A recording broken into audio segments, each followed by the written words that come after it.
There's no reason for Congress not to send me those bills so I can sign them into law right away as soon as they get back from recess.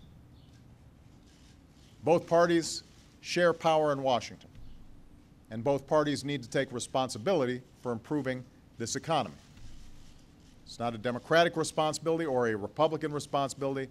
It is our collective responsibility as Americans.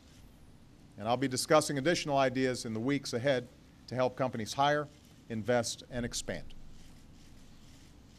So, we've seen in the past few days that Washington has the ability to focus when there's a timer ticking down and when there's a looming disaster.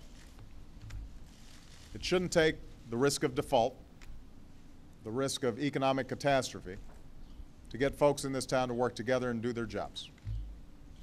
Because there's already a quiet crisis going on in the lives of a lot of families in a lot of communities all across the country. They're looking for work, and they have been for a while.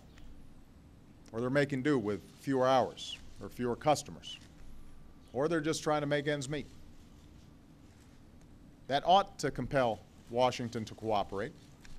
That ought to compel Washington to compromise, and it ought to compel Washington to act. That ought to be enough to get all of us in this town to do the jobs we were sent here to do.